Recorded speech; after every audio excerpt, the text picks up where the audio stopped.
Néstor Moreno.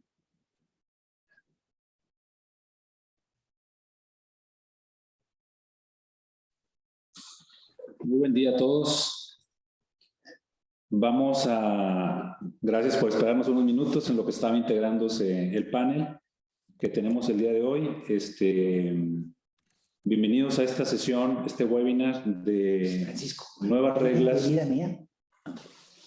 reglas de interpretación de generación eléctrica mediante abasto aislado. Este webinar, primer webinar del año, del Clúster Energético de Nuevo León, donde nos acompañan ponentes del despacho de Sánchez de Bani y ponentes del despacho Santos Elizondo, que en unos instantes más me permitiré leer sus semblanzas. Le pediría yo al presidente del Clúster Energético de Nuevo León nada más unas palabras de bienvenida, de arranque de este nuevo año con este evento que estamos empezando con la parte de nuevas reglas de interpretación de generación eléctrica mediante abasto aislado. Ingeniero, buen día. Muy buenos días, tengan todos ustedes. Muchas gracias por su acompañamiento.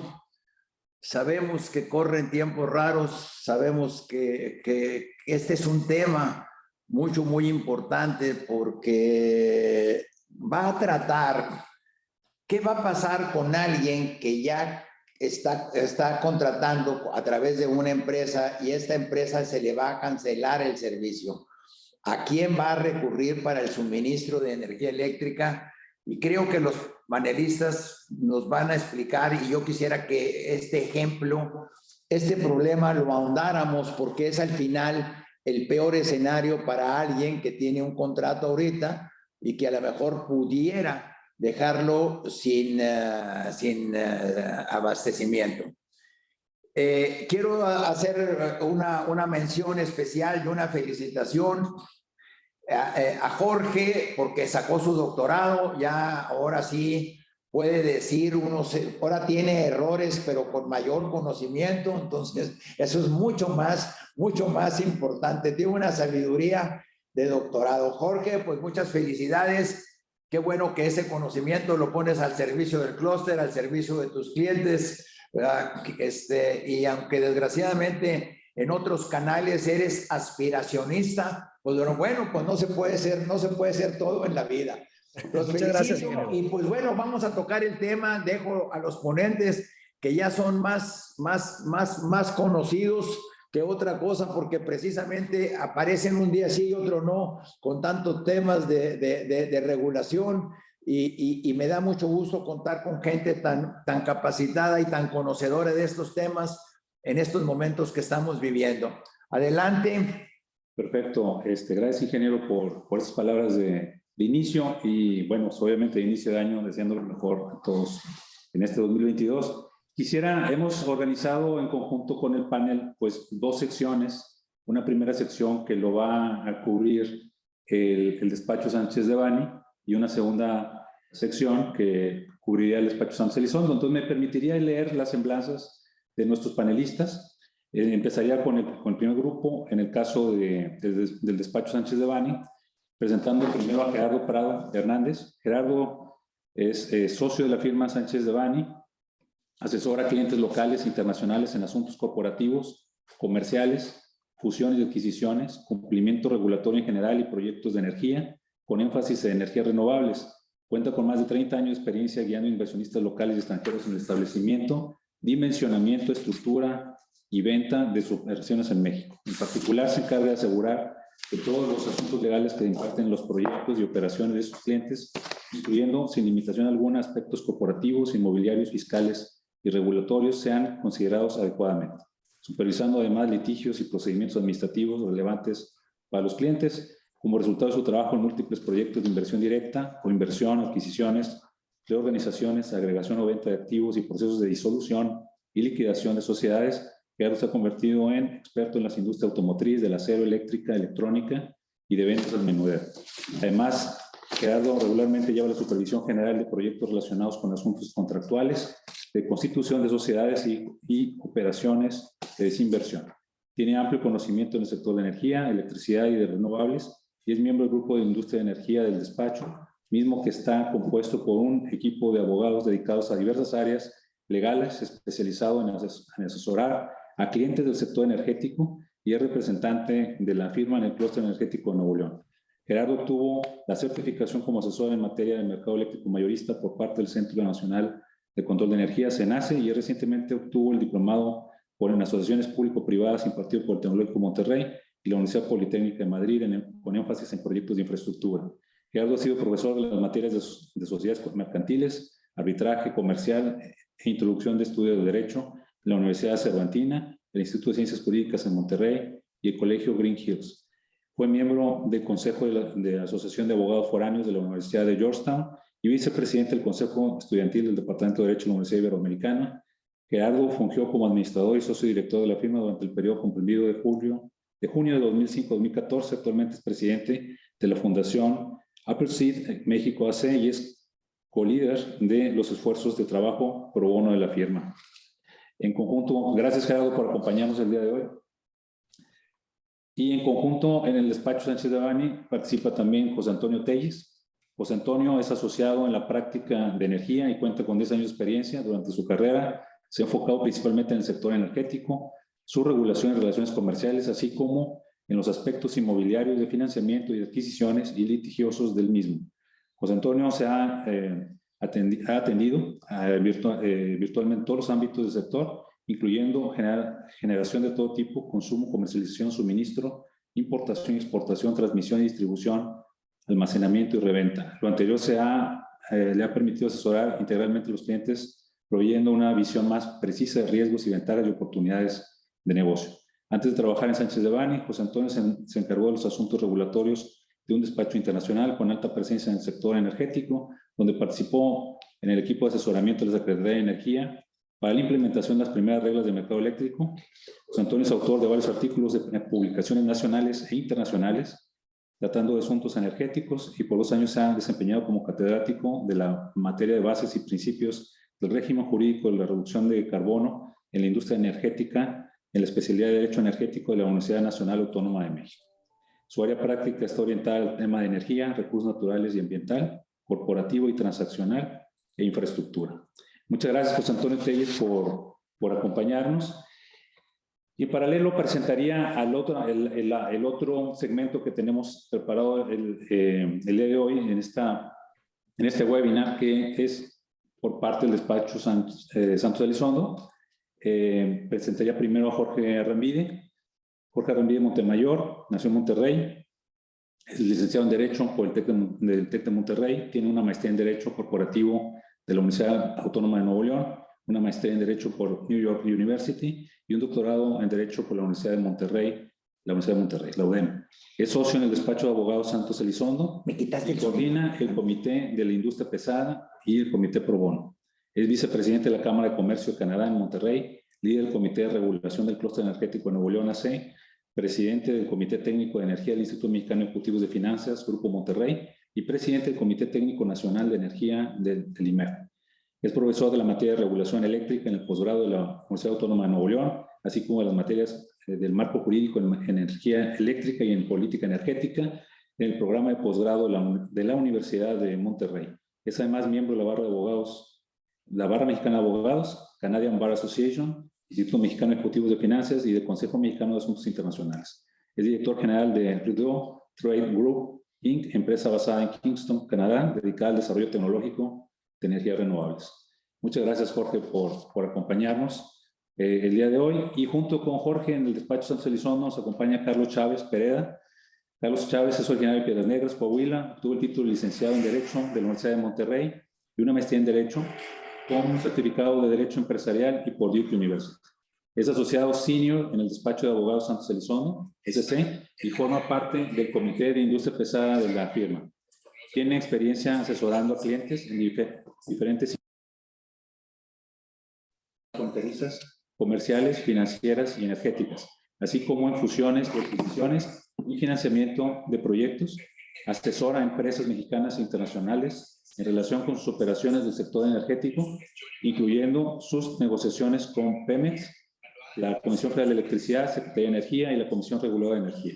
Ha sido docente en las licenciaturas en Derecho en la Universidad Autónoma de Nuevo León y en la Universidad de Monterrey, impartiendo cursos en estas instituciones, así como el Tecnológico de Monterrey Legade Business School y la EGAP, Escuela de Gobierno y Política Pública. Es autor de múltiples artículos respecto a diversos temas jurídicos, siendo ganador de los premios estatales de investigación jurídica en Nuevo León y en Coahuila. Es miembro de la Barra Mexicana de Abogados. Muchas gracias, Carlos Chávez Pereda, por acompañarnos en este panel. Y pues damos inicio al webinar y agradecemos la presencia a la audiencia que hoy nos acompaña. Es una audiencia amplia. Y yo quisiera, bueno, como comentábamos en un principio, dividir el tema en dos secciones. La primera parte por parte del despacho Sánchez Devanny y la segunda por Santos Elizondo. Le pasaría la coordinación de esta primera parte a Gerardo Prado para dar inicio a la exposición. Muchas gracias, Amado, y bueno, gracias al Clúster Energético de Nuevo León por la invitación, al ingeniero César Cadena, a ti, Amado Villarreal, por invitarnos a participar y también a nuestros copanelistas Jorge Arrambide y Carlos Chávez, ¿no? Son temas bien interesantes los que vamos a tocar el día de hoy y evidentemente temas que nos preocupan desde el punto de vista jurídico, pero no solo desde el punto de vista jurídico, la trascendencia que esto tiene a nivel económico, pues es muy importante también. Entonces, creo que va a ser interesante este diálogo. No sé si puedas tú proyectar, Amado, la presentación. Preparamos una presentación muy sencilla con bullet points para tratar más o menos de ir guiando esto. Y evidentemente estamos disponibles para contestar sus preguntas. Vamos a utilizar pues, el chat, ¿no? En el chat, Amado nos puede ir ayudando con la administración de las diferentes preguntas que ustedes vayan teniendo y tratar de solventarlas tanto nosotros como Santos Elizondo. La idea de esto es hacer realmente un equipo y tratar de cubrir lo más importante de estos temas, las repercusiones legales y contestar las preguntas que cada uno de ustedes tenga. No sé si podamos proyectar, Amado. Sí.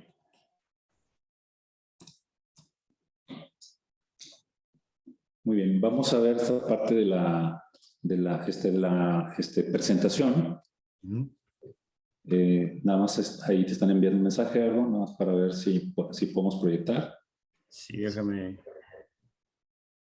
ver. Entonces, déjame ver si me pueden permitir proyectar a mí.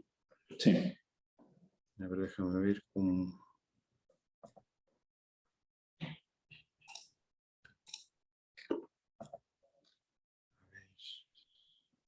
O bien tú, José Antonio, si puedes proyectar. Ya la tengo yo aquí, Gerardo. Sí, nada más que nos permitan proyectar.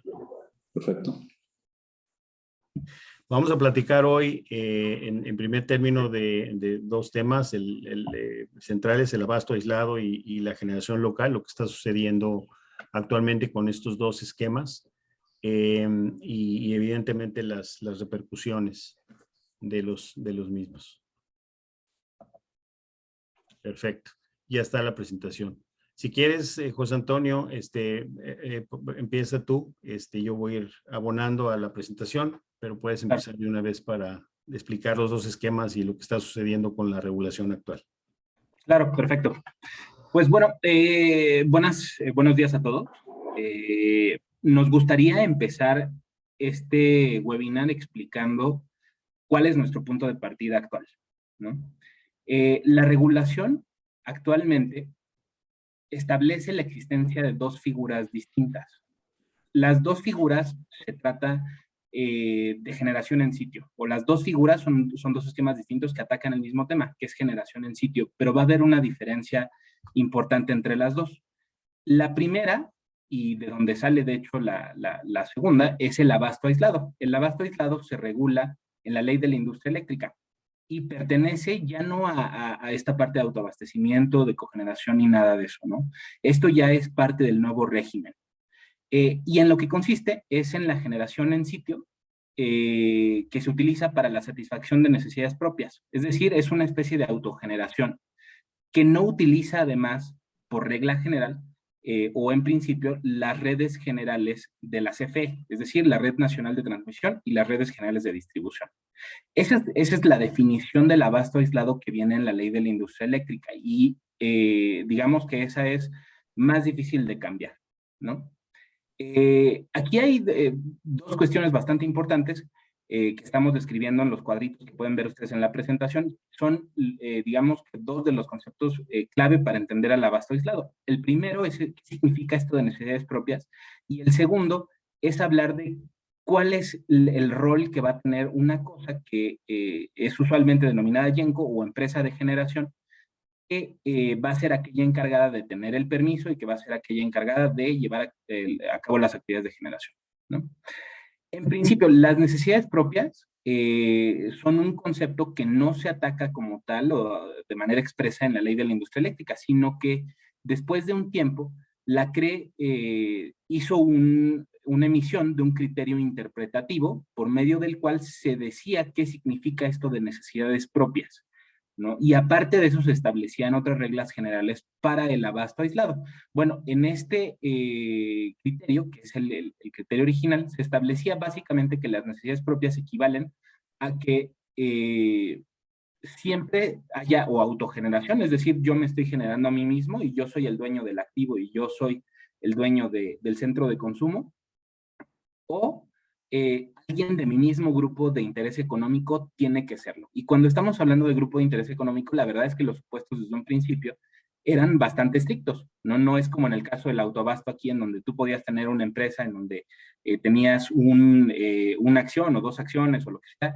y ya por eso tenías legitimación para recibir energía. No, aquí era un tema mucho más estricto, ¿no?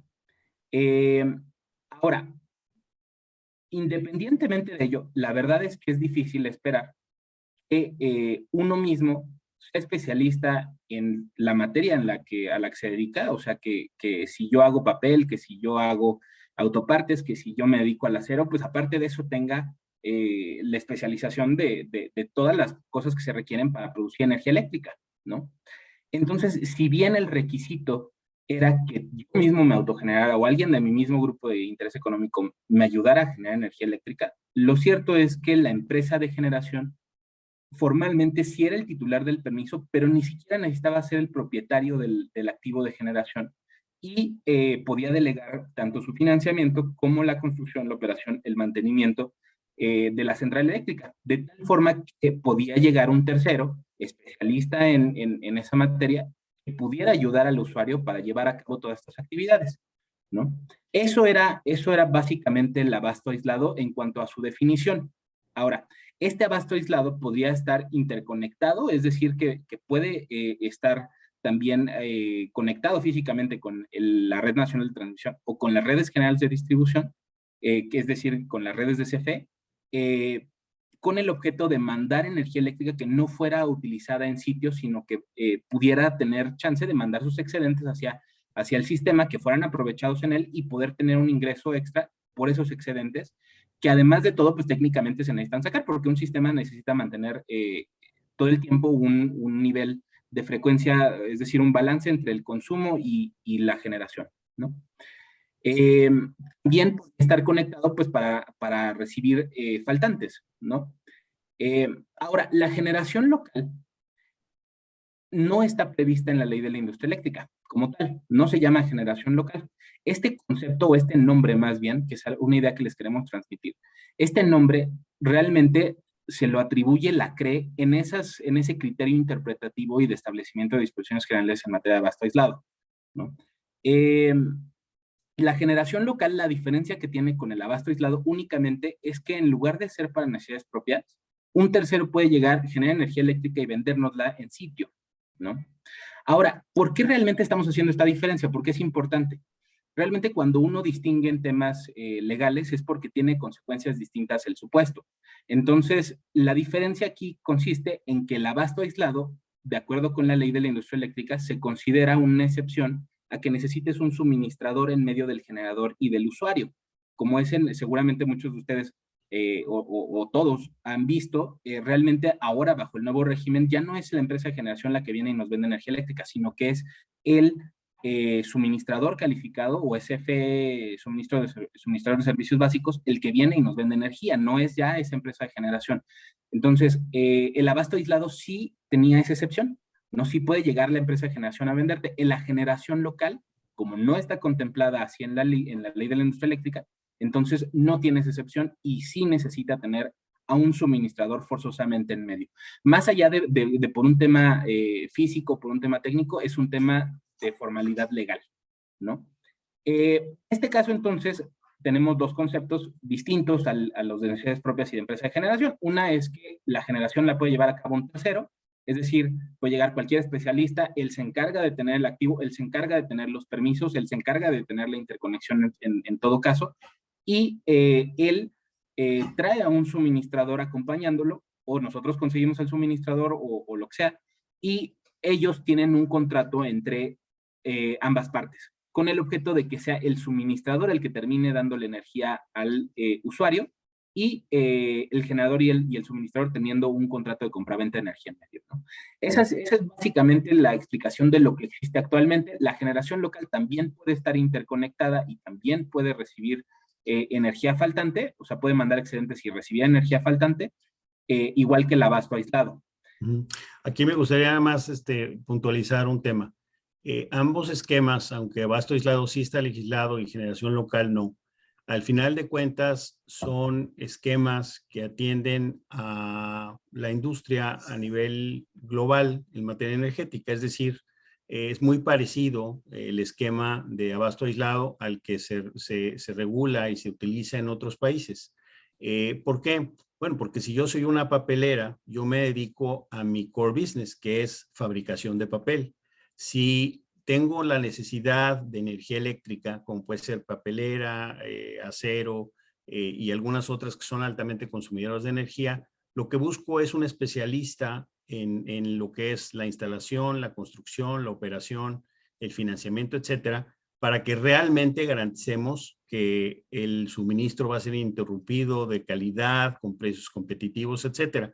Y es además lo que la banca está acostumbrada a financiar. Es decir, si yo fuera un banco, yo preferiría que esa papelera que no está especializada, que no tiene experiencia en materia de generación de energía, no tome el rol o la cachucha de llevar a cabo el proyecto completo y autogenerarse, porque no es su especialidad, y además necesitamos tener la garantía de que esa fuente de repago va a tener, si es posible, más de un cliente, ¿no? De un consumidor de energía. Entonces, esto es normal, es el esquema normal que se utiliza financiero y operativo a nivel internacional para llevar a cabo estos proyectos, que normalmente son cuantiosos y que en muchos casos, en el caso de abasto aislado, lo que se busca también es poder tener la posibilidad de entregar energía al mercado. Síguele, José Antonio. Digo, no sé si Jordan, vamos a... Ay, perdón, José Antonio, yo quería hacer respecto a eso para tratar de aterrizar una pregunta.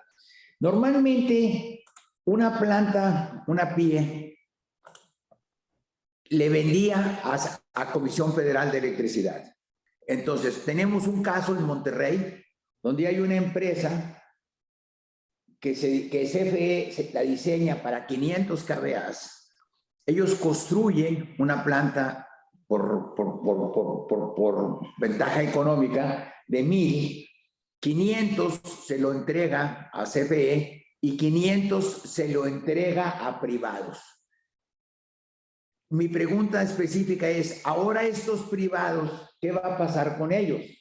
Si al productor le cortaran, ¿qué va a pasar con este producto, con este consumidor independiente? ¿Tiene que ir a CFE? ¿Pierde sus derechos? Este plazo que tengo entendido que se vence en enero, ¿le da 15 o 20 días para decidir? ¿O cuál es el estatus en el que quedaría cada uno de estos actores? Ricardo, ¿quieres que tome la...? Sí, dale, José Antonio. A ver, en este caso tenemos un problema muy particular, y es que las reglas expresas, al menos establecidas en la regulación, solamente hablan de la convivencia entre abasto aislado o generación local y autoabastecimiento cogeneración, ¿no? Un PIE es un productor independiente de energía, solamente para poner en contexto a todos en la pregunta, y un productor independiente de energía es un permisionario bajo la Ley del Servicio Público de Energía Eléctrica, que solamente vendía a la Comisión Federal de Electricidad.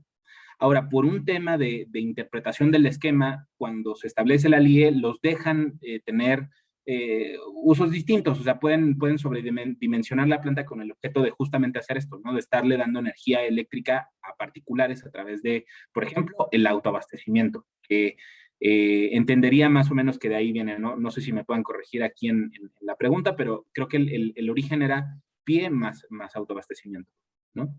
Entonces, en este caso, lo que sucedía, o lo que tenemos en el escenario, pues es, a ver, ya se va a acabar el permiso de generación, y esto lo estoy diciendo con base en información pública, porque creo que más o menos entendemos de qué proyecto estamos hablando. Se vence el permiso por la parte restante del autoabastecimiento en enero, y qué es lo que va a pasar hacia el futuro, ¿no? El paso normal de ese proyecto tendría que ser de autoabastecimiento a abasto aislado o a generación local, alguna de las dos variantes. Probablemente por ahí también pudiera meterse un esquema de reventa de energía, dependiendo de cuáles sean las necesidades del proyecto, que esas sí no las conozco al 100%, ¿no? Pero de manera conceptual, lo que tendría que suceder es una migración, ¿no? Una migración que tiene un paso fast track, que es un procedimiento fast track, no debería ser ni siquiera el mismo de solicitud de permiso de generación, sino que debería de ser algo bastante más rápido porque ya tienes un proyecto realmente, ¿no?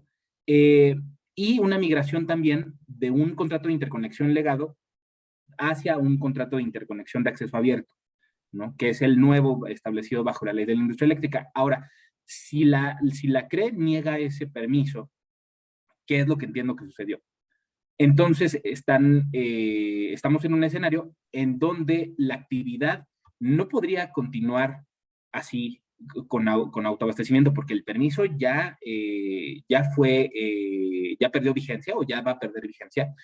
Y también no puedes continuar bajo un esquema de abasto aislado porque no te han dado el permiso para operar como un abasto aislado.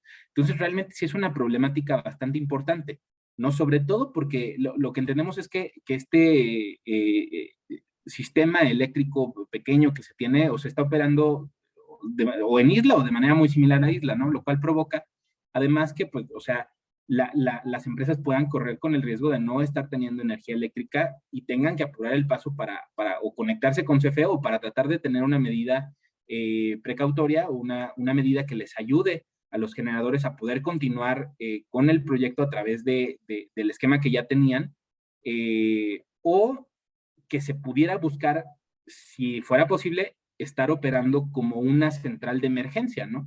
Que esa es una de las excepciones que vienen en la LIE, y que ¿qué significa emergencia? Pues no queda muy claro, pero sí pareciera que es un backup, ¿no? En donde la central eléctrica, sea del tamaño que sea, realmente no tiene que estar teniendo un permiso y sí puede operar de esta forma. Sería una cuestión de generar un plan de contingencia, pero lo que podemos ver es que es una problemática bastante importante, que pareciera, de hecho esto es parte de la opinión pública, es un argumento que, si no mal recuerdo, publicó un periodista de apellido Celis. Lo que pareciera que se está tratando de hacer aquí es que la CFE está forzando a los generadores en este tipo de escenarios a tratar de llegar a un escenario en donde no tengan de otra más que venderle a la propia CFE, ¿no? Sí, de hecho, ahí es muy buena la pregunta, César. Nosotros estamos aquí en Monterrey representando a uno de ellos, a uno de los consumidores de este proyecto. Y analizamos alternativas y, como lo comenta José Antonio, o sea, la recomendación realmente es voltear a la Comisión Federal de Electricidad para continuar con el suministro. Pues ahora sí que buscar medidas que realmente, las medidas legales, las medidas de litigio en su caso, pues van a ser de los consumidores con ese suministrador, en su caso, ¿no? Bajo el tema mercantil, porque analizamos también la posibilidad de que los usuarios, los consumidores de energía, recurrieran al juicio de amparo o algún otro procedimiento para tratar de impedir que esa negativa que se le dio al generador a modificar su contrato pudiera o se renovara o se modificara, y la verdad es que va a estar muy difícil jurídicamente demostrar el interés jurídico y el interés legítimo de esos consumidores. Entonces, no está nada fácil, César. La verdad es que uno de los temas que se discutió cuando estaba negociando la reforma energética en 2013 y 2014 era precisamente que en algún momento todos migraran al mercado eléctrico mayorista, es lo que se buscaba. Pero la verdad es que este tipo de estructuras o este tipo de situaciones como las que estamos viendo hoy aquí, están poniendo a todo mundo en jaque. Ahora, en este caso que mencionas, el generador debió, en nuestra opinión, haberse amparado en el 2014 en contra de la reforma energética, sabiendo que tenía contratos con sus clientes que iban a tener una vigencia posterior al 2022. Es decir, que sus contratos de suministro pues terminaban en 2030, 2035, lo que sea, y que el tema de la no renovación de su contrato de interconexión con SENACE iba a traer como consecuencia un incumplimiento en cadena de este tema, ¿no? Y la verdad es que pues está complicado jurídicamente el tema. La sugerencia sería voltear a CFE y buscar el suministro por lo pronto en lo que jurídicamente se resuelve la problemática, pero habría que ver también qué sucede, porque varias empresas, como lo dices tú, están colgadas de ese proyecto, y entiendo que hay algunas que ni siquiera tienen conexión o posibilidades de que sean surtidas a corto plazo por la CFE. Entonces eso va a ser relevante este tema, ¿eh? Gracias, Gerardo. Nada más para poner un poquito de orden a la sesión, puse un anuncio ahorita en chat para las preguntas, nos las puedan hacer a través del chat y los panelistas puedan irlas atendiendo incluso en su propia presentación. Y sí tenemos un buen número de temas, entonces nada más para poder optimizar los temas de la sesión, nada más recordar, este primer tema estábamos viendo la explicación del abasto aislado, que ahorita es lo que se estaba presentando. Tenemos después importancia del abasto aislado para la industria, que ve Santos Elizondo. Luego pasamos al tema de argumentación de la autoridad para cambiar las reglas del abasto aislado, que es Sánchez de Bani. Y luego pasamos al tema de consecuencias del cambio del esquema de abasto aislado a través de Santos Elizondo. No es para que nos demos una idea de las temáticas que tenemos en el camino y para poder optimizar los tiempos, ¿sí? Entonces, después de eso viene un quinto, que es la emisión del nuevo criterio de necesidades propias de Sánchez de Bani. Y finalmente, la temática de posibles medios de defensa ante nuevas reglas de abasto aislado de Santos Elizondo. Entonces, bueno, ahora sí, te paso la palabra, Gerardo, en términos de este orden. Si este primer tema está cubierto y si hay algo que agregar, sino para pasar al siguiente. Sí, se me hace que ya el primer tema está cubierto, Amado. Perfecto, Gerardo. Muy bien. Entonces paso la palabra a Jorge Ramírez para la siguiente participación. Gracias, doctor Amado. Gracias, Gerardo y José, por la explicación del abasto aislado. Creo que es parte fundamental ya de todos de conocer las bases de qué es el abasto aislado de los artículos 22 al 25 de la LIE. No sé si me permitan compartir pantalla. Perfecto, ya quedó. Ahí va. Efectivamente, como señala el doctor Amado, vamos ahora a hablar sobre la importancia que tiene el abasto aislado para la industria, nada más para ver la dimensión de este concepto o esta herramienta jurídica para México. Como sabemos, y hay estadísticas, más del 75% de la industria nacional de todo tipo tiene relación directa con la electricidad. Y si le pegas a la industria eléctrica, ya sea pegándole con las reglas o con aspectos operativos o técnicos, falta de infraestructura y demás, le vas a pegar a toda la industria y la vas a hacer menos competitiva. Y la competitividad es un principio constitucional. El Estado mexicano tiene la obligación de fomentar y defender las prácticas competitivas. Y cada vez esto es más requerido debido a que estamos compitiendo a nivel internacional con más economías emergentes, que como lo hemos estado viendo, se está saliendo el dinero del país y se están yendo a otros países emergentes con mejores y más opciones de competitividad. Entonces, ¿qué es el abasto aislado? Algo importante que hay que comentar aquí es que desde la exposición de motivos, desde la iniciativa de reforma energética o eléctrica en este caso, y con la iniciativa del proyecto, el proyecto de iniciativa de ley de la industria eléctrica, ya se hablaba del abasto aislado y se decía que esto es un mecanismo para eficientizar el consumo y la generación eléctrica en un país, debido a que, como sabemos, que es parte de la industria, el abasto aislado nos permite a la industria obtener o pagar precios más baratos por la electricidad, de mejor calidad eléctrica, el hecho de que se esté generando en sitio. Eso es para un consumidor y le da certeza de que tú ahí estás generando. Y la propia ley de la industria eléctrica nos dice que, el artículo 24 en este caso, nos dice que las propias cargas, los centros de cargas, tienen derecho a conectarse también al sistema eléctrico nacional, ya sea a las redes generales de distribución o a la red nacional de transmisión, dependiendo del nivel de tensión. Y esto es muy bueno porque te da como un seguro. Si para por alguna razón la central en sitio por abasto aislado, tú tienes derecho a recibir energía del sistema. Igual el artículo 23 te dice que las centrales eléctricas tienen derecho a interconectarse al sistema, que estas nuevas reglas de interpretación afectan por el hecho de que, como veremos más adelante, no permite la venta de excedentes. Entonces está coartando derechos legales desde la ley, que es esta ley de la industria eléctrica. Todo esto, entonces, como vemos, le da seguridad, le da menores precios, puede competir mejor a nivel internacional o local a la industria mexicana accediendo a esto. Y el abasto aislado, como bien comentó José Antonio, pues con mecanismos como la generación local, y Gerardo también lo dijo, pues uno no es especialista en generación eléctrica como industrial. O sea, eres especialista en tu área, en producir carros o textil o siderúrgicas y demás.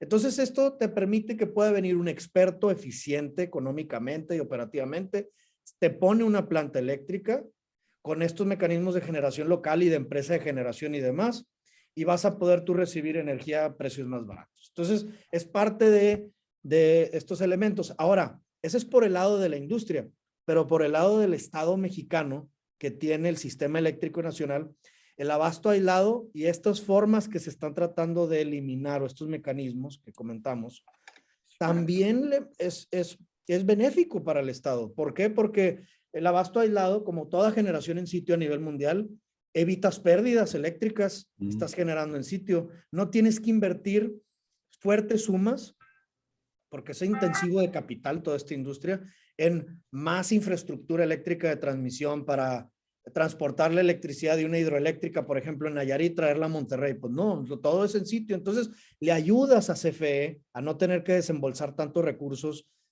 Hay situaciones, como también lo comentaba el ingeniero Cadena y se ha comentado en otros espacios, a veces la CFE ni siquiera tiene el poder económico, las circunstancias técnicas operativas para suministrarle a empresas que están bajo el modelo de abasto aislado, mineras que están en lugares recónditos o grandes empresas que tienen una demanda enorme que luego no, pues CFE te dice, no tengo electricidad para darte, y el abasto aislado ayuda para esto. Y nuevamente, una empresa dice, oye, yo no voy a invertir $100 millones en una central eléctrica que ni sé cómo, por eso voy a invitar a un tercero que lo permite la ley, bueno, el anterior acuerdo, hacerlo a través de este tipo de mecanismos. Entonces, la afectación no va a ser nada más para y ahorita Carlos Chávez, mi socio, les va a poder platicar un poquito más, para los 100 permisionarios de abasto aislado que hay en el país, los 70 que hay. Es para todos nos están coartando un derecho como industria, como consumidores, para poder ejercer este tipo de herramientas o ejecutar este tipo de herramientas. Ese es el meollo del asunto con el abasto aislado o con este nuevo acuerdo de interpretación del artículo 22 de las necesidades propias. Entonces, este modelo de abasto aislado también va a perjudicar a las personas que dicen, yo ahorita no tengo un permiso de abasto aislado, pero sí tengo uno de autoabastecimiento, que en algún momento voy a tener que migrar porque se va a acabar mi contrato de interconexión legado, permiso indefinido, pero sí, pues sí tiene su vigencia, se acaba, tengo que migrar, tengo carga local, entonces, y si son empresas distintas, ¿qué voy a hacer con esto? Porque ahora el titular del permiso tiene que ser parte del mismo grupo de interés económico y demás, entonces va a afectar la previsión que es la confianza legítima que yo tenía en esto, que es uno de los principios de agravio, ante esta situación. Y otra vez, ¿a quién le afecta? A la industria, repercute en costos mayores, menos competitivos, y lo peor de todo, como ha pasado en todos los demás temas que hemos hablado, le va a repercutir a los empleos, porque van a tener que hacer recortes en empleos para seguir siendo competitivos, si no, no te compran. Y luego, ¿qué sucede? Pues otra vez afectando a las familias, que eso es lo peor que está pasando con esto, ¿no? Carlos, te dejo a ti el uso de la palabra, por favor. Gracias, Jorge.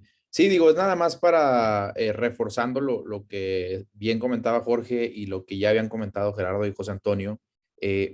La afectación va más allá de los permisionarios actuales, incluso de los permisionarios de otros esquemas, como decía Jorge, de autoabasto, por ejemplo, de cogeneración, que iban a migrar naturalmente, iban a poder replicar sus esquemas actuales bajo un permiso de abasto aislado, los impacta a ellos y los impacta en general, y es uno de los argumentos que seguramente vamos a tocar más adelante, el argumento de la competencia económica. Estamos golpeando severamente a un esquema muy atractivo para muchas empresas, para industriales medianos y grandes, que podían ellos explorar para generar electricidad en sitio y para reducir costos y reducir trabas regulatorias. Es un esquema, la verdad, que era considerado muy atractivo y que era posiblemente el futuro para muchas empresas. ¿Qué tipo de empresas usaban este esquema o participaban bajo estos esquemas? Empresas de industrias de consumo medio o consumo alto que tenían un espacio, eso sí era muy claro, tener un espacio para instalar una central en sitio. Por ejemplo, parques industriales, desarrollos inmobiliarios, industrias, como lo comentaba ahorita Gerardo y José Antonio, la industria azucarera, industria cementera, siderúrgica, textil, y la automotriz. En la industria automotriz hay muchos casos. Por ejemplo, BMW en San Luis Potosí tenía su central fotovoltaica y creo que todavía estaban ampliando su central. Entonces, les impacta a ellos. Todos, digo, no es novedad, todos sabemos que en este sexenio la información por parte de la CRE no ha fluido como se acostumbraba anteriormente. Entonces, las cifras actuales para poder dimensionar el impacto específicamente a los permisionarios actuales no se pueden tener. Lo último que podíamos encontrar eran cifras públicas a junio del 2018. En ese entonces se tenía documentados 69 permisos, de los cuales había, por la capacidad de las plantas bajo este esquema, la mayoría eran entre 1 y 5 megawatts. Había poquito, un 10% más o menos de esos permisos era arriba de 50 megas. Y aquí tenemos una gráfica con el tipo de tecnología. Obviamente esto cambió. Sabemos que muchos de los permisos legados fueron migrando y fueron incorporándose a esta estadística. Y pues bueno, el impacto es mucho mayor y las tecnologías también cambiaron. Doctor, si quieres por ahí la dejamos para continuar y tratar de dejar todo el tiempo posible para las preguntas que seguramente estarán viniendo muchas. Entonces, adelante. Claro, Jorge. Yo creo que le paso la palabra a Gerardo para ver, no sé si el tema está cubierto en la parte de cuáles son los argumentos por parte del Estado para hacer los cambios que dio a las reglas de abasto aislado. No sé si ese punto lo tenemos cubierto o hay que precisar algo adicional. Sí, ahorita te lo puntualizamos. José Antonio, ¿puedes volver a proyectar? Claro. Creo que ya pasamos la primera slide, ¿no? Y tendríamos que ir a la segunda. Ya debería estar ahí. Bien. Bueno, pues ¿cuáles son las razones y la argumentación que da la administración federal, en este caso, la CRE, etcétera, para llevar este cambio, para proponer este cambio de interpretación, ¿no? Porque pues, tiene que haber un porqué. Entendemos e interpretamos que se está intentando reducir al máximo la presencia del abasto aislado en el país. Es decir, la Comisión Federal de Electricidad empezó a resentir una pérdida de clientes importantes, de los clientes altos consumidores, usuarios calificados en el mercado, y tiene proyecciones de que de seguir esto así, y creo que han sido públicas, han salido publicadas en el periódico, va a ir reduciendo su margen de participación en el mercado en los próximos años. Entonces, les entró el pánico de decir, híjole, va a seguir creciendo la inversión privada y vamos a irnos reduciendo.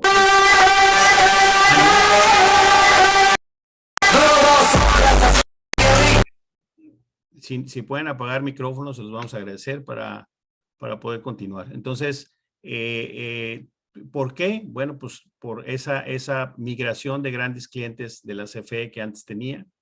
El segundo comentario que hacen, o segunda, digamos, razón, pues es que la carga local es muy difícil de controlar y no hay el famoso curtailment. Creo que todos hemos oído el tema de los argumentos tanto de la CRE como la Secretaría de Energía en relación con la problemática de que al menos alegan existe cuando entran las energías renovables, las energías alternativas al sistema y lo difícil que es controlar para la Comisión Federal de Electricidad este tema. También se busca que el abasto aislado se use de una manera, o sea, se está tratando de evitar que se use de una forma similar al autoabasto.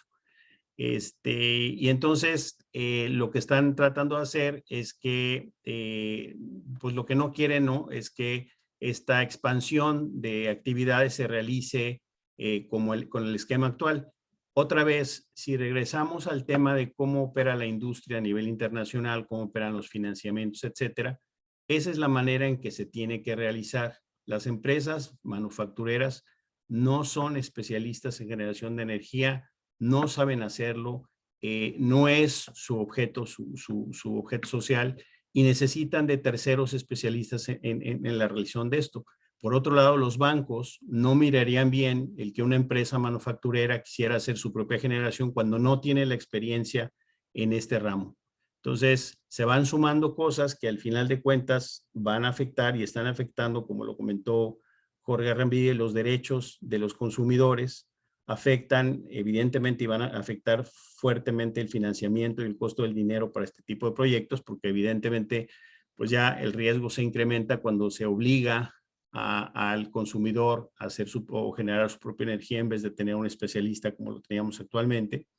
Y también busca este esquema o esta nueva interpretación eliminar del todo la generación local, a pesar de que esta no tiene como lo habíamos dicho, un origen real en la regulación. O sea, están tratando totalmente de terminar con la generación local. Y básicamente, a lo mejor si José Antonio nos platica la argumentación jurídica detrás de esto. Sí, justo, Gerardo. A ver, realmente la argumentación jurídica que se puede hacer para tener una disposición como esta es muy básica, y lo que les voy a decir no necesariamente quiere decir que nosotros estamos de acuerdo, sino más bien es lo que está explicando la 4T, ¿no? La 4T, y nos referimos a ella así, o nos referimos a ella así porque realmente la CRE, como todo el mundo sabe, pues ya está bajo el control del Ejecutivo, ¿no? Entonces, la CRE, que es la que emite este criterio interpretativo, realmente está expresando las cosas que termina mandando ya sea CFE o la Secretaría de Energía, ¿no? Entonces, la primera de ellas y la más usual que nos encontramos es la confiabilidad. ¿Y por qué la confiabilidad? Porque las centrales eléctricas en abasto aislado o en generación local tienen excedentes, ¿no? Y también pueden recibir faltantes. Entonces, lo que representa eso para el sistema en un momento dado es que hay o un pico muy alto de energía eléctrica que no saben, ellos no tienen el control exacto de cuándo va a suceder, o sea, pueden hacer proyecciones, pero no necesariamente tienen el control, o tienen una baja de energía eléctrica, ¿no? O sea, tienen una demanda de energía eléctrica más alta y entonces tienen que poner a trabajar centrales eléctricas. Ahora, ¿qué tanto mérito pueda tener ese argumento? Pues la verdad es que como en los temas de energías renovables, aquí se pone más en duda la capacidad que tiene el controlador del sistema de poder reaccionar en un sistema tan complejo como el mexicano, que muy bien lo ha dicho la Cuarta Transformación antes, es un mercado que abarca una buena parte de Centroamérica, ¿no? Son mercados combinados. La demanda que tiene México es muy amplia como para que nuestro controlador del sistema no pueda tener este tipo de sofisticación, ¿no? Ese es el primer argumento que que nos dan. Ahora, de acuerdo con ellos mismos, también se ha establecido bajo estándares internacionales, el abasto aislado se trata de un esquema diseñado para necesidades propias, ¿no?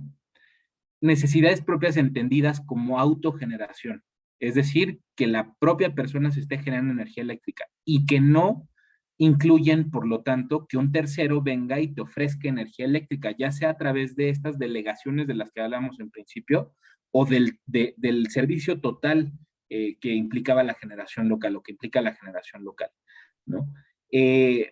Entonces, parte de lo que van a hacer y que nos van a explicar más adelante Jorge y Carlos es que pues van a tratar de aplicar este concepto de que son necesidades propias estrictamente hablando a toda la regulación del abasto aislado, ¿no? Ahora, también están hablando de dos cosas muy importantes que son evitar la elusión, evitar que los particulares puedan eludir prácticas o reglas de competencia en el sector, ¿no? Y cuando decimos competencia, aquí estamos hablando claramente de competencia económica, que es un tema que Carlos ya tocó hace ratito, ¿no? Aquí lo que ellos están diciendo básicamente es que por el tipo de mercado que se puede abrir con terceros, estos terceros por estar en sitio tendrían facilidades que los proyectos de mercado o los proyectos remotos, los que están muy lejos del centro de consumo, no podrían tener y por lo tanto hay una especie de competencia desleal, ¿no? Por más ridículo que esto pueda sonar, porque realmente el mercado está sujeto a tal competencia o debería estar sujeto a tal competencia, que este tipo de ventajas se busquen, ¿no? Si una carga es ideal para hacer este tipo de proyectos, lo debería tener, no simple y sencillamente, no es un tema de que el que va a sitio sea desleal, es un tema de competencia, es un tema de incentivos que da el propio mercado, ¿no?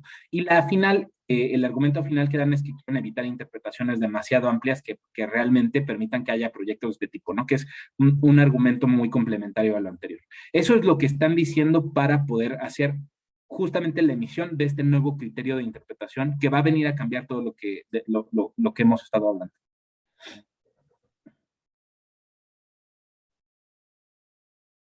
Yo creo que ya seguimos con Jorge o sea, ya con la siguiente parte, Amado.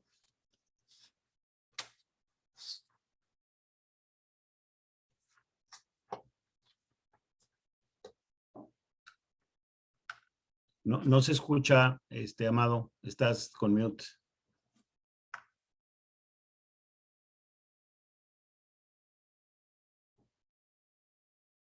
Amado. Listo, aquí estamos. Sí, lo que comentaba ahorita que, digo, una disculpa, tuvimos aquí un problema con el chat, tuvimos que bloquear, entonces, en dado caso, pues daríamos apertura a las preguntas, pues de viva voz, cuando se soliciten, ¿no? Y bueno, le paso la palabra a Jorge para atender el siguiente tema, que está asociado a la parte de, más allá de estar, ahorita que estamos hablando de la argumentación de la autoridad, las consecuencias de los cambios en el esquema de abasto aislado. Que ya algo ya se ha comentado. Jorge, adelante.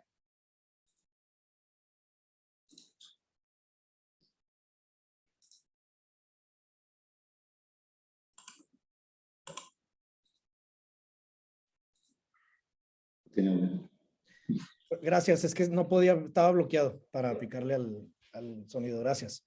Listo. Okay. Ahora vamos a platicar un poco sobre los cambios y consecuencias. Después vamos a meternos, como había adelantado el doctor Amado, para hablar de qué se puede hacer, particularmente qué principios legales viola o consideramos que viola esto y medios de defensa, ¿no? Que yo creo que va a ser algo muy interesante para todos. Sobre cambios y consecuencias, pues primero, el hecho de eliminar el concepto de generación local, que si bien es cierto, no viene en la ley de la industria eléctrica, pero no quiere decir que no sea permisible la generación local. La ley de la industria eléctrica, la propia Constitución, le da facultades, y los artículos transitorios de la reforma energética lo dicen, le da facultades a la Comisión Reguladora de Energía como órgano regulador coordinado para interpretar y regular. Eso es lo que hace. Entonces, si la CRE en algún momento creó este concepto de generación local, quiere decir, pues es legal, funciona, ¿no? ¿Qué pasó con este concepto? Como ya se ha mencionado en diversas ocasiones, se refiere a la generación e importación de energía eléctrica para satisfacer necesidades propias de consumo de uno o varios usuarios finales pertenezcan o no al mismo grupo de interés económico. Esa es la clave, como ya había dicho José Antonio. El punto aquí es que sea a través de una red particular, que no estés usando la red nacional de transmisión, las redes generales de distribución. Y con eso se permitía la generación local y le estabas se estaba cumpliendo con este concepto que habla del artículo 22, que es satisfacción de necesidades propias. Entonces, ¿qué sucede? Como sabíamos, pues es para realizar proyectos en sitio. No era necesario, ya hablamos bastante de esto, que la empresa consumidora sea experto en generación y que ellos pongan la central y que ellos inviertan y la mantengan y demás, sino un tercero que especialista en eso para ser eficientes. Y con esto que lo eliminan, igual que el concepto de empresa de generación, la GENCO, que decía José Antonio, ya les pega directamente o incrementa los riesgos de inversión, construcción y operación, porque quien lo tiene que hacer ya es el propio consumidor. O sea, lo que sucedió aquí es, se fueron al concepto de, solamente dejaron el abasto aislado puro, ya no dejaron que existan otros mecanismos de abasto aislado, que eran lo que hacían esto más eficiente, porque el abasto aislado puro es complicado, donde una empresa, ellos dicen, yo le compro a un proveedor las máquinas, yo pido el permiso, o una sociedad objeto específico nueva, pero que pertenece a mi grupo, pide el permiso, le metemos el dinero y la empiezo a operar. Y alguno de mis ingenieros de mi fábrica le va a dar seguimiento y mantenimiento y demás. A eso lo están dejando ahora. Entonces, esa es parte de los grandes cambios y consecuencias, como podemos ver, la eliminación de generación local, la empresa generación. Y en cuanto a restricciones, pues hay restricciones fuertes en cuanto a la inyección de excedentes, porque ahora que se está diciendo, ya no se van a eliminar, por ejemplo, dice, las centrales no podrán tener capacidad instalada neta mayor a la demanda máxima, impactando los esquemas de negocio. Aparte, se eliminan las transacciones financieras bilaterales con el SENACE, restringiendo la inyección de excedentes que impacta la recuperación de los costos. Algo que hacían muchos los generadores, o la idea del plan de negocios es, yo voy a tener una central eléctrica de 50 megawatts, por ejemplo, de capacidad. Mi consumidor tiene una demanda de 30, por seguridad tengo extra, y luego ya la construí, esos excedentes los voy a estar mandando al mercado, y si mi consumidor requiere más de esos 30, porque puede suceder, y qué bueno que suceda, porque es una señal de crecimiento económico, que ya demande más de lo que había pronosticado, entonces ya no voy a estar vendiendo tanto excedente, se lo voy a dar más a mi consumidor, y todos felices y contentos. Pues ahora se está restringiendo todo ese mecanismo de venta de excedentes. Y otra vez, como señalamos aquí, pues va a impactar el costo de recuperación de los generadores, donde dices, pues ya no lo puedo hacer, son ingresos que ya no puedo esperar, y hace menos competitivos los proyectos. Entonces, ¿qué sucede? Como la gran idea o la estrategia de CFE y de la 4T, restringe todo lo que puedas a la iniciativa privada, haciendo a un lado el hecho de que somos una economía mixta, no somos una economía socialista, es la realidad, tampoco capitalista pura, pero somos mixta y se tiene que respetar. Pues ellos restringen todo eso a la iniciativa privada para que hagan menos atractivo usar este esquema. Y ahora pues va a haber menos solicitudes de permisos de generación por abasto aislado. Que eso lo vemos ahora todos los días. Hoy en la mañana en el chat del clúster, siempre muy interesante los comentarios, nos comentan, pues, oye, y lo nuevo, las nuevas disposiciones que ahora te van a pedir que pidas solicitudes, pidas estudios antes de pedir un permiso. Todo esto va en el mismo canal, o sea, va en hacer más complicado que la iniciativa privada tenga acceso a energéticos baratos, de calidad y oportunos. Y esa es la situación de lo que nos estamos enfrentando. Carlos, no sé si gustes comentar algo al respecto. Ahí está, perdón, es que estaba en mute igual. Sí, no, digo, es igual, reforzando esta idea de todos los cambios realmente hacen menos atractivo este tipo de esquema. Se analizan en conjunto, puede analizar nada más uno y se analizan todos en conjunto, tanto consumidores como los generadores ya no pueden ver realmente la reducción de costos, la reducción de las trabas regulatorias, y se le imponen muchas nuevas obligaciones. La restricción de la capacidad instalada, bajo el nuevo acuerdo, bajo la nueva interpretación, dice que las centrales eléctricas no pueden tener capacidad instalada neta mayor a la demanda máxima de los centros de carga. Esto impacta a los esquemas de negocio, particularmente, por ejemplo, a los esquemas de cogeneración, y es algo que Cogenera, la Asociación de Cogeneradores, hizo esa observación en su momento ante la Comener. La carga térmica, por lo regular, va a ser más alta que la carga eléctrica. Entonces, al momento que les empiezan a golpear a ellos, que la demanda máxima va a regular la capacidad instalada de la central eléctrica, entonces deja de ser eficiente la cogeneración, deja de ser atractivo para posibles usuarios y consumidores de ese tipo de esquemas. Tienen que instalar ahora, hay nuevos requisitos de infraestructura, tienen que instalar las centrales dispositivos de protección de potencia inversa o de protección de bajo consumo, y esto incluso lo tienen que hacer cuando no haya inyección como tal, a pesar de que bajo este esquema se establezca que no va a haber inyección de excedentes, no va a haber inyección de nada, se tiene que invertir para fijar esta infraestructura en las centrales eléctricas. Se va a renunciar expresamente en los contratos de interconexión al derecho a recibir cualquier pago derivado de inyección de excedentes. Entonces, como comentaba ahorita Jorge, estos planes y esta planeación financiera que se hacía de estos proyectos donde podían inyectar excedentes y de esa manera amortizar los costos del proyecto, pues bueno, se pierde, ¿verdad? Y bueno, ya habían comentado y comentaba José Antonio el cambio a la definición del grupo de interés económico.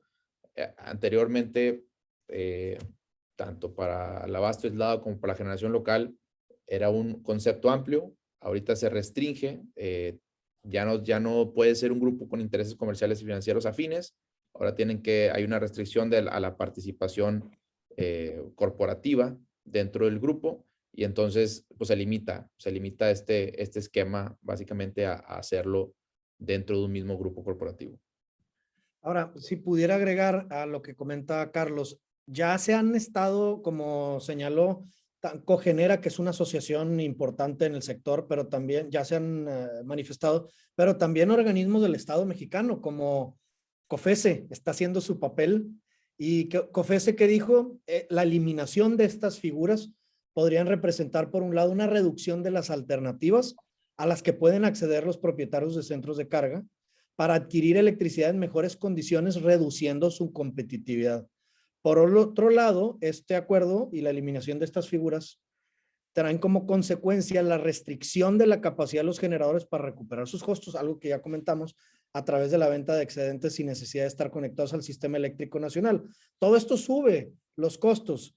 Y ahora, hablando ahorita de subir los costos, algo muy criticado, y lo vamos a ver más adelante, pero en lo de medios de defensa, pero algo que se ha criticado mucho es el proceso de CONAMER, de la exención del impacto regulatorio y demás que sucedió, que es lo que ha estado sucediendo también con otros casos, que ya de cajón llegan a la CONAMER, la Comisión Nacional de Mejora Regulatoria, una autoridad, y dice, quiero la exención del impacto regulatorio para que no tenga que recibir opiniones del público ni del sector. Y siempre se los están otorgando. Bueno, desde que cambiaron al presidente comisionado de este organismo, ¿no? Que es ex subsecretario de CENER, adrede, ¿no? Entonces, ¿qué está pasando? Pues de facto, todo lo que mandan lo publican, todo. Entonces, en perjuicio del país. ¿Y qué sucedió aquí? Una de las reglas, violando la Ley General de Mejora Regulatoria y los manuales y demás, una de las reglas clave es, si existe un costo adicional para las personas que se les impactadas por esta nueva regulación, costo adicional, y costo no es nada más económico, de trámites y demás, se tiene que hacer un proceso de consulta de impacto regulatorio y demás, estudios y demás. Todo se lo pasaron por el arco del triunfo. Entonces, y así le han hecho con otras cosas. Y eso es inconstitucional. Entonces, nada más para tenerlo en mente también, porque sí hay de dónde agarrarse para tumbar este acuerdo. Y nuevamente, no nada más a los que ahorita tienen permisos de abasto aislado, sino a los que quieren obtener un permiso de abasto aislado en el futuro, como empresas de generación que se dedican a ofrecer estos servicios, como los consumidores también que dicen, yo quiero ser beneficiario de este tipo de herramientas. Con eso dejamos este tema, doctor. Gracias. Perfecto, Jorge. Bueno, entiendo que pasaríamos al tema de la emisión del nuevo criterio de necesidades propias. No sé si está así, Gerardo. Así es, Amado. Perfecto. Y José Antonio, si nos ayudas. Correcto, sí. Ya deberían de estar viendo la pantalla. Aquí a lo que nos referimos con aplicabilidad del nuevo criterio interpretativo es cuál es su ámbito de aplicación, ¿no? Y qué es lo que podemos esperar realmente en la práctica. Lo primero que tenemos que hacer notar es que es un criterio interpretativo, y esto ya lo habían mencionado anteriormente, no me acuerdo si fue Jorge. Es un criterio interpretativo, no es una disposición administrativa de carácter general, no es un reglamento, no es la ley, no es la Constitución, es un criterio de interpretación sobre una norma, ¿no? Y si bien el abasto aislado puede ser reducido en cuanto a su ámbito de aplicación de ciertas formas, ¿no? No con las restricciones que está habiendo, porque las restricciones tendrían que estar previstas en la ley de la industria eléctrica para funcionar, ¿no? O tendrían que estar previstas constitucionalmente. Ni siquiera en el reglamento, porque si el reglamento tuviera restricciones de este tipo, también estaría yendo en contra de la ley de la industria eléctrica, por algo que los abogados le decimos el principio de reserva de ley, ¿no? Este criterio interpretativo no puede simple y sencillamente hacer esas restricciones, y mucho menos puede eliminar a la empresa de generación o a la generación local. ¿Por qué? La generación local, de repente tenemos la percepción de que es un invento de la CRE que vino a ser generado a través de este criterio interpretativo, y eso no es cierto, ¿no?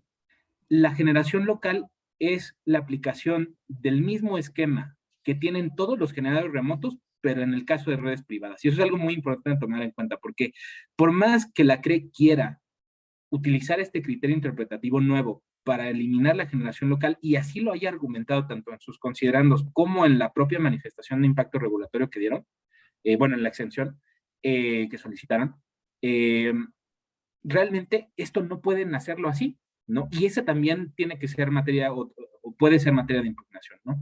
Porque el negar este tipo de proyectos existentes que tienen que cumplir con todos los requisitos de los demás, ¿no? Aplicados obviamente caso por caso a lo que les corresponda, pero que no tienen exenciones, no es algo que pueda hacer la CRE por las facultades que tiene, al menos a este día, en la ley de la industria eléctrica y en la ley de los órganos coordinados en materia de energía, ¿no?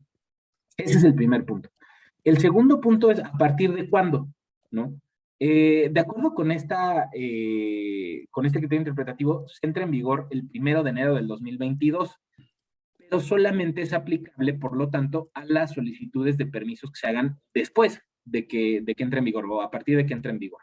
No les aplica teóricamente a los proyectos que ya estaban solicitados, que ya estaban en construcción o que ya estaban operando, ¿no?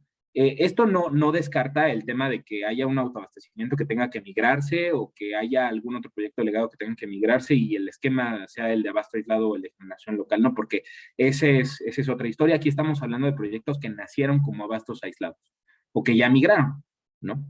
A ese tipo de proyectos teóricamente no se les debería afectar, sino lo que están haciendo es hacer un corte de caja y que a futuro no se puedan hacer proyectos con esta extensión, ¿no?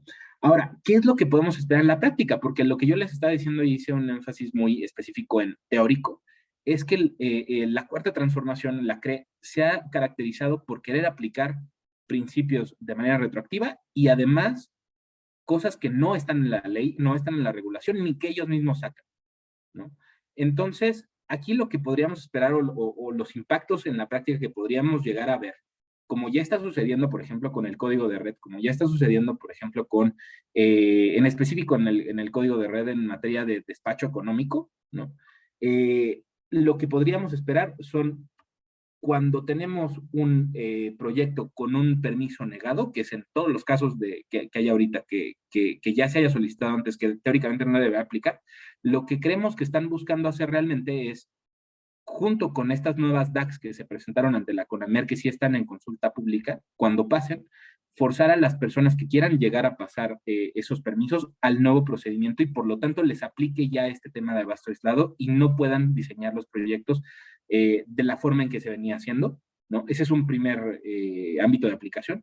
Un segundo ámbito de aplicación es cuando tengamos una modificación de algún tipo en el permiso. Esto no viene de forma expresa, pero es algo que comúnmente han hecho. Esto es lo que ha sucedido en la práctica, ¿no? De tal forma que si tenemos una modificación de tipo de tecnología, de capacidad, si buscamos un punto de interconexión porque estábamos operando en islas, si lo queremos hacer más grande, etcétera, etcétera, etcétera, podríamos estarnos enfrentando a una aplicación de este criterio, cosa que sería impugnable desde luego, pero podría ser el caso. Finalmente, pues, o sea, lo lógico y lo teórico que son los proyectos nuevos, ¿no? Cualquier proyecto que se quiera hacer ahorita, que se quiera migrar de un esquema al otro, pues tendría que estarse enfrentando a este tipo de escenarios. Ricardo, no sé si Y quieres. ahí lo importante de rescatar esto es que yo podría ahorita estar operando, ya tener mi permiso y decir, bueno, pues yo me siento tranquilo porque en teoría, pues esto va a aplicarle a los nuevos permisos a partir del 1 de enero de 2022. Pero como lo apunta, creo que muy bien José Antonio, si yo tengo necesidades de modificar mi permiso, a lo mejor ahorita no tengo la necesidad, pero el día de mañana lo puedo tener, porque mi consumidor o consumidoras así lo requieran, porque financieramente se requiera hacer alguna modificación para garantizar la sustentabilidad del proyecto, lo que ustedes quieran, me van a aplicar estos principios. Ese es el tema y eso es lo preocupante, que este tipo de regulación no se ha aplicado por la CRE en estricto cumplimiento de la ley, sino se está aplicando en otros casos con proyectos ya existentes. Y entonces, yo si tengo este permiso y estoy operando, soy generador o soy un consumidor que está recibiendo los beneficios de un proyecto de este tipo, me debo preocupar porque el día de mañana que necesitemos cualquier permiso, cualquier autorización, cualquier modificación relacionada con ese permiso, pudiera ser afectada o entintada con este tipo de posturas. Entonces, por eso es importante prever qué debemos hacer desde el punto de vista jurídico, y lo vamos a ver más adelante, como, pues ahora sí que como afectado de este nuevo criterio interpretativo de la CRE, que como ya se comentó, no es una ley, no es un reglamento, es simplemente la manera en que la autoridad está interpretando, en nuestra opinión, equivocadamente y más allá de lo que está autorizada para hacer, está este tema de estos dos temas, ¿no? Gracias, Gerardo. Creo que Jorge quiere hacer un comentario adicional de este tema. Gracias, otra vez que estaba bloqueado. Sí, sí, simplemente complementar lo que dicen Gerardo y José Antonio. Coincidimos, sabemos que hay diferentes posturas en despachos especializados a nivel nacional, pero nosotros tenemos la misma postura, la compartimos, la de Sánchez de Bani. En la cláusula o el artículo transitorio tercero, si mal no recuerdo, Carlos se lo sabe de memoria, pero en esa que dice que solo aplica para futuros solicitudes, era que la autoridad como para vacunarse, para decir, mira, pues para que hayan menos amparos, hombre, y que no nos vaya a afectar.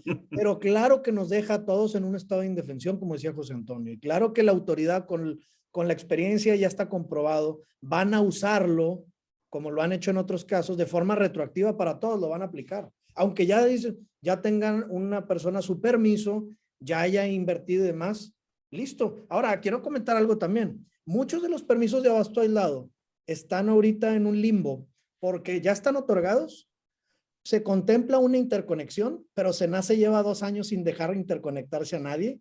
Entonces te dicen, ok, vamos a decir que le damos el beneficio de la duda a la CRE de que no me va a afectar a mi permiso, sino nada más que no está 100% ejecutado mi permiso. Entonces, con las nuevas reglas estas de limitación de interconexión y venta de excedentes, como no estoy interconectado ahorita, ahí sí me lo aplican.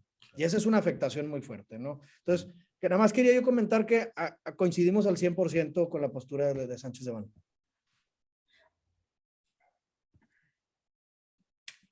Muy bien, perfecto. Entonces, entiendo, pasamos, bueno, no sé si estamos ya en la parte Ya empezamos a entrar a la parte de medios de defensa. O empezamos. Jorge.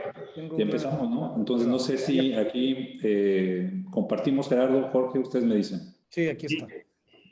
Ya este es el último tema y ahora sí se va a venir la discusión que hemos estado esperando, la plática. Y por favor también a nuestros colegas Gerardo y José Antonio, adelante si quieren comentar algo. Este tema de medios de defensa, pues ahora sí que ya platicamos un poco y podemos dedicarnos horas y horas a ver el acuerdo y demás y analizar y demás, pero creo que todos coincidimos que sí hay una afectación, tanto a generación y consumidores. ¿Qué medios de defensa vemos? Bueno, primero, amparo indirecto.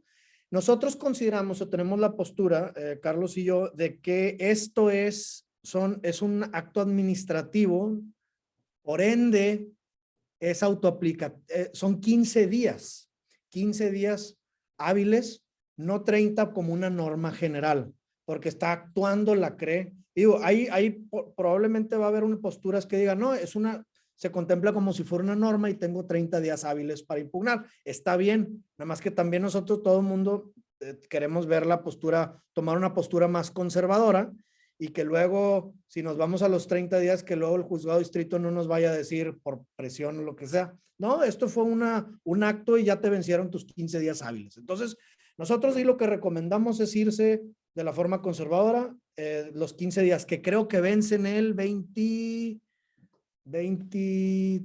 ¿qué será? 24. De acuerdo a nuestros conteos, es el 24 de enero porque se publicó el 31 de diciembre en el Diario Oficial, 3 de enero entró en vigor, entonces se cuentan los 15 días hábiles y nos cayó el 24, ¿no? Sí conocemos casos que están tomando la postura de los 30 días, pero también conocemos mucho más que se están tomando la de los 15, ¿no? Eso es por un lado. Y por otro, entrando un poco allá al meollo del asunto, ¿qué viola? ¿Qué principios legales viola?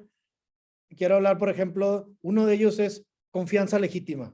Confianza legítima, nosotros, si tú eres una empresa que ya tienes planeado o presentaste una solicitud y aunque lo que ya habíamos dicho, aunque el tercero te diga transitorio que solo afecta a los nuevos, tú ya planeaste, ya estabas esperando ciertos retornos y vienen y te cambian el tapete, o te mueven el tapete porque tú ya tenías hasta derechos adquiridos aquí, ahí hay una afectación constitucional también. Tiene mucho que ver, por otro lado, ya lo comentábamos, seguridad jurídica, el proceso regulatorio ante la CONAMER,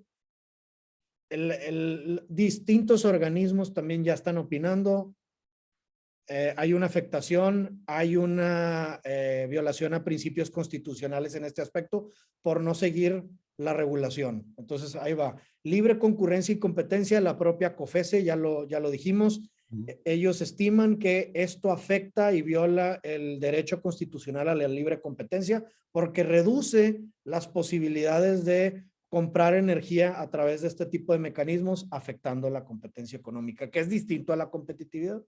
Carlos, no sé si gustes comentar sobre los demás puntos.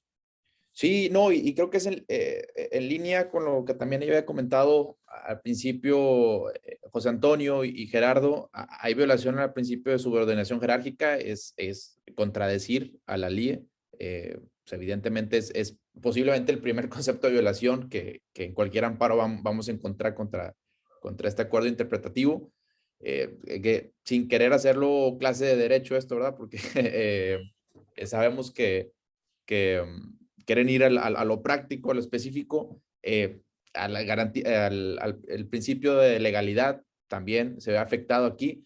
Nos preocupa y es algo que platicábamos aquí internamente en el despacho, al principio de ultraactividad de la ley o de la norma. Esto es algo un poco teórico que ha definido la Suprema Corte como se define como que la norma, una norma específicamente, a pesar de haber sido derogada, se sigue aplicando a hechos o actos posteriores a la iniciación de la vigencia del acuerdo que lo modifica, pero respecto a los cuales el legislador estima que deben ser regidos por lo anterior. Sí. ¿Qué significa esto? Muchas veces en transitorios, aparte del que encontramos el tercer transitorio que dice que aplica únicamente solo a los nuevos, también muchas veces se encuentra algún transitorio que dice que los asuntos o los permisos en este caso que están en vigencia al momento de que se publica esto en el Diario Oficial, se siguen tramitando conforme al acuerdo, en este caso el acuerdo interpretativo del 2017. No lo tenemos esto, no está este transitorio en este acuerdo del 31 de diciembre, y es algo que nos preocupa porque es, como bien decía José Antonio y Gerardo en el slide anterior, pues bueno, la experiencia que tenemos con la 4T y con lo que han ido aplicando en los últimos años, pues podría entenderse que la gente que ya tiene todo en regla ahorita, los permisionarios de abasto aislado, dada la naturaleza del acuerdo, que es interpretar, y como dicen ellos en el considerando 23º, que la intención de esto es evitar efectos no deseados de una interpretación más amplia, se antoja complicado que 2023 o en febrero de este año digan, ok, te aplico la interpretación anterior y tú sí puedes inyectar excedentes porque estabas bajo la interpretación anterior. Es muy posible, esto no es algo definitivo y es una opinión de nosotros, pero es muy posible que quieran aplicar esta interpretación a todo lo que huela a abasto aislado.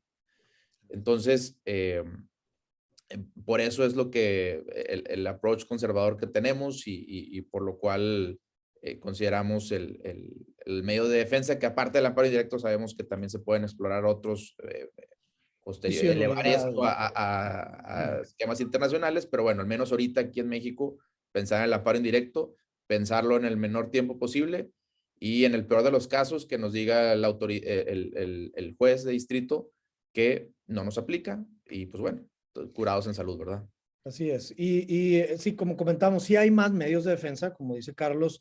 Está también el juicio de nulidad ante el Tribunal Federal de Justicia Administrativa, pero los que ya están ahorita litigando, o sus abogados se lo pueden decir, los tiempos son todavía mucho más largos que en un juzgado de distrito, que son más rápidos.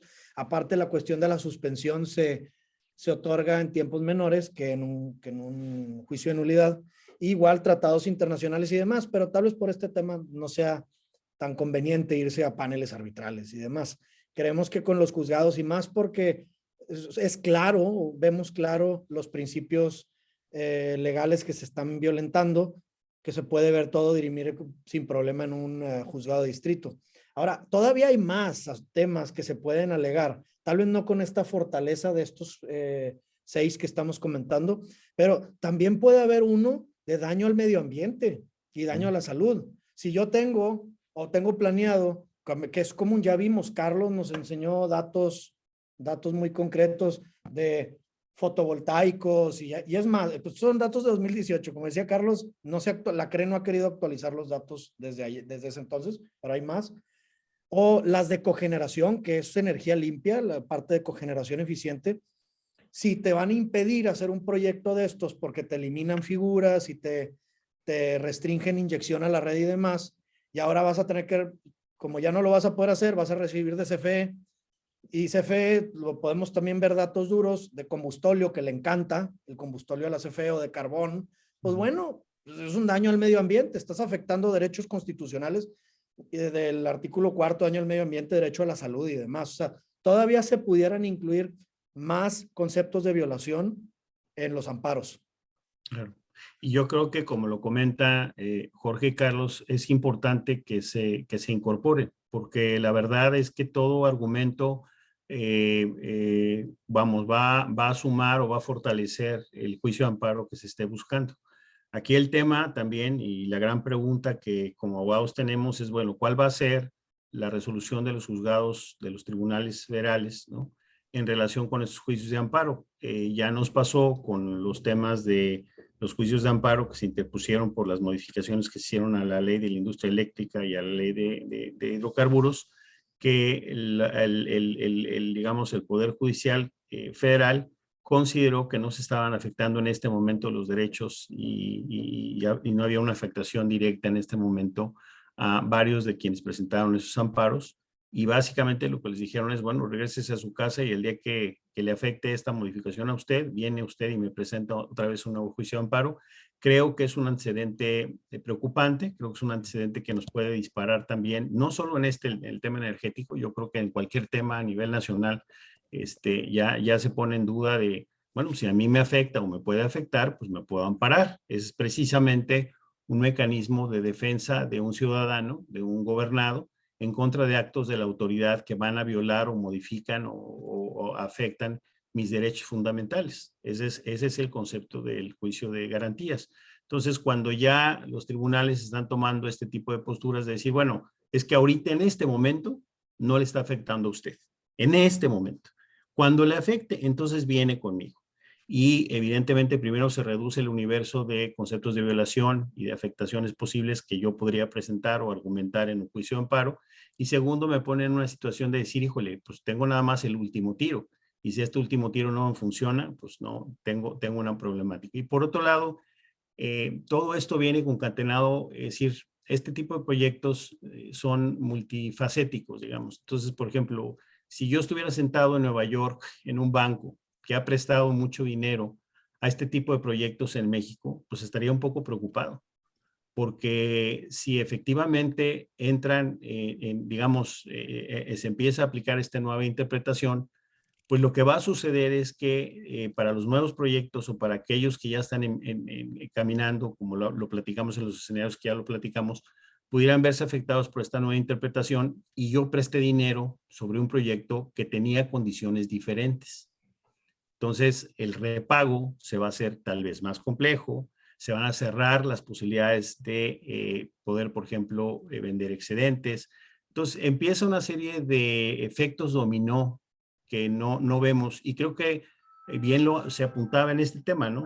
El tema de, oye, pues al final de cuentas esto nos quita competitividad, nos va a afectar en los empleos, nos va a afectar en o sea, en vez de que las empresas digan, híjole, pues tengo garantizado mi suministro de energía eléctrica de buena calidad, etcétera, con todas las condiciones necesarias y además con precios competitivos, pues ahora me voy a tener que restringir, o todo el esquema se tiene que restringir, y si crezco en un futuro, en 5 años, y necesito, no sé, duplicar mi carga, pues ya mi suministrador bajo el esquema actual no va a tener que otra más que buscar un esquema diferente. Lo absurdo de esto, ¿no? Entonces, realmente creo que tiene muchas implicaciones, tanto para quienes están generando energía bajo estos esquemas, como para quienes están tomando energía en los mismos. Y lo más preocupante es el silencio de la CRE en relación con permisos y autorizaciones. Todos hemos sufrido lo que está pasando, todos hemos sufrido que las empresas presentan sus solicitudes y pasan años y no se contesta. Esta parálisis, que es una parálisis, pues yo creo que como que cobijada con el tema del COVID, pero que en el fondo refleja que ya no se quieren dar permisos y autorizaciones a la inversión privada para el tema del sector energético, demuestran o mandan una señal muy equivocada al exterior, porque esto básicamente, y creo que ya lo hemos platicado en seminarios anteriores, lo que implica es mandar la señal de que no es bienvenida la inversión privada en el sector. Y siendo un sector transversal que le afecta a todos, porque todos necesitamos energía, todos quisiéramos tener mejores energías con un mayor abasto, con una tranquilidad del suministro, y que además, que es muy importante, sea amigable con el medio ambiente, pues esta situación se está afectando a mediano y largo plazo. Y ya hemos visto en la prensa, y creo que no se los tengo yo que decir, que hay muchísimas inversiones que están en riesgo y varias que ya se han cancelado. Entonces, ¿hasta dónde tenemos que llegar para que el regulador, en este caso la Comisión Reguladora de Energía, la Secretaría de Energía y la Presidencia entiendan que no estamos o sea, no somos enemigos, la inversión privada no es enemiga del sector público, y como lo comentaba Jorge claramente, y creo que tiene razón, vivimos en una economía en donde dependemos de los dos sectores, y que los dos sectores tienen que estar contribuyendo al crecimiento de, digamos, la oferta energética nacional. Entonces, en vez de estar coadyuvando, ¿no? Y en vez de estar sentándonos a ver, ¿cuál es tu problema, CFE? ¿Cuál es tu problema, CENER? ¿Cuál es tu problema, CRE? A ver, tenemos un problema de que tú tienes una percepción de que nosotros no estamos cargando parte del costo de transmisión y de abastecimiento. Ok, perfecto. ¿Cómo le hacemos para lograr una media? ¿Cómo le hacemos para hacer un tránsito en que esto funcione? Y por otro lado, ¿cómo garantizamos que la CFE invierta en la actividad monopólica que aún tiene y conserva a través del SENACE, que es la transmisión y la distribución? Porque estamos cada vez más teniendo problemas con esa infraestructura que ya es ineficiente, que ya es insuficiente. Y en vez de estar platicando de esos temas, estamos defendiéndonos de una posible reforma que nos lleva otra vez a los años 60 o 70 y que evidentemente ahuyenta no solo la inversión de este sector, sino de muchos otros sectores. De acuerdo.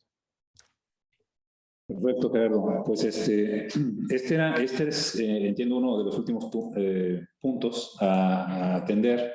No sé si hubiera algo adicional, si gustan, podríamos hacer una ronda de conclusiones para remarcar y puntualizar pues, mucho de lo que hemos comentado en este webinar, al margen de que si hubiera alguien que desea hacer una pregunta en vivo, pues pudiera levantar la mano, con gusto pudiéramos atenderla.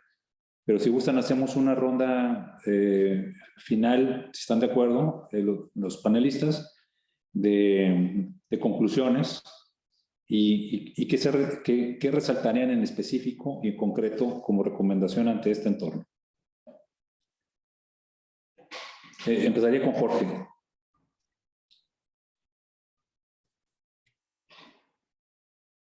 Gracias, doctor. Para no ser repetitivo, simplemente mi mensaje como conclusión final es lo siguiente. Número uno, sí existen afectaciones a la industria con este nuevo acuerdo, fuertes. No es para tomarlo, no es para echarlo en saco roto, es algo importante. Sí sugerimos que se asesoren en esto, porque no nada más es nuevamente para los que ya tienen permisos o los que ya tenían para mañana un permiso. Es para si tenían potencialmente la idea de crear un proyecto de este tipo, van a ser afectados. Y es mejor tratar de hacerlo desde ahorita que esperarse después. Número dos, hay afectaciones, hay afectación legal desde la cuestión administrativa, el procedimiento administrativo que no se siguió, competencia económica, ilegalidad, medio ambiente y salud, y muchos otros también. Entonces, esto también lo vemos de forma integral, la forma en la que se puede defender. No va a ser, esto también, no va a ser esto lo último que va a hacer la CRE. Todos los días estamos viendo que siguen con lo mismo. No nos dejen descansar, la verdad, a la industria me refiero, menos a los abogados, pero tenemos que seguir estando muy atentos y eso es lo que es nuestra profesión, hablando de regulación o de abogados en este caso. Una de nuestras responsabilidades es tratar de ser un contrapeso a los excesos del gobierno.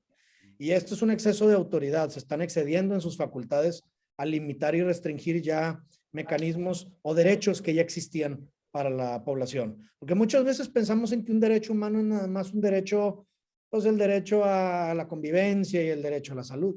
También hay derechos económicos muy importantes porque tenemos un derecho a la calidad de vida y para eso requerimos economía sólida, firme, que esté avanzando y esto va en contra de ello. Entonces tenemos que estar ahí al pie del cañón, listos para seguir defendiendo y tratando de poner una pared a estos excesos del gobierno y por eso no podemos dejar pasar estas oportunidades para defender con medios de defensa como los que hemos estado platicando y así le vamos a hacer con lo que sigue también. Entonces, gracias por la oportunidad y ahorita atentos a las preguntas que vengan. Perfecto, Jorge. Pues bueno, le pasé la palabra a Carlos. Carlos Chávez. Carlos, no sé si quieras hacer algunas precisiones ya de conclusión. Sí, no, gracias, doctor. Digo, sin querer ser repetitivo con lo que dijo Jorge y lo que hemos dicho durante la duración del webinar, rescato de lo que dice Jorge la necesidad de asesorarse. Es muy importante para todos los participantes de la industria. El derecho que tenemos de defendernos ante estos actos por parte de la autoridad y muy importante, como decía Gerardo hace unos momentos, importantísimo para la industria unirse y participar y esta participación se puede configurar en la defensa legítima que se puedan hacer de los derechos.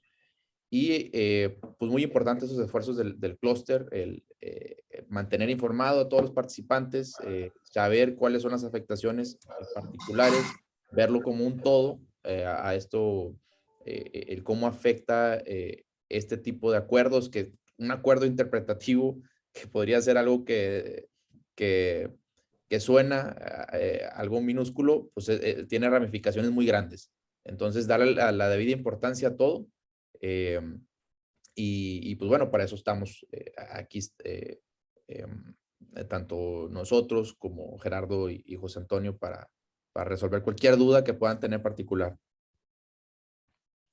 Perfecto, Carlos. Pues pasando contigo, Gerardo, no sé si tuviéramos un mensaje ahí de cierre junto con Carlos, no sé si también Claro, quisiera hacer un comentario. muy rápido. Pues básicamente, como ya lo platicamos, creo que ya lo escucharon, esta nueva manera de interpretar de la CRE, el tema de abasto aislado y de generación local afecta ambas figuras. De hecho, la generación local básicamente la está matando. Y como se ha platicado, pues es una afectación grave a la industria, no solo a quienes están hoy disfrutando de ese esquema, sino de quienes quisieran hacerlo en el futuro, y esto implica una serie de menoscabos a nuestra libertad, a la libertad de poder elegir. Creo que es bien importante que como mexicanos, como empresas, entendamos que es muy importante que en este tipo de situaciones, pues tenemos que defender las posturas, tenemos que defender la legalidad. Creo que todos hemos oído y anhelado un país en el que se cumplan las leyes, ¿no? Un país de Estado de Derecho. Y evidentemente, es una violación gravísima al Estado de Derecho, es un abuso del poder de parte del gobierno federal, y como tal, vale la pena analizar seriamente y ampararse. Existen los medios legales, hay otros también, como ya se dijo, pero que lo hagan como empresas, porque al final de cuentas, en la medida de lo posible y en la medida del número digamos, asuntos que se presenten, esto va a tener mayor peso en los tribunales federales. Esperemos que este tipo de acciones que se presenten, pues de alguna manera sirvan para empezar a hacer como un acicate al gobierno federal de qué es lo que debería de hacer y cómo debería conducirse.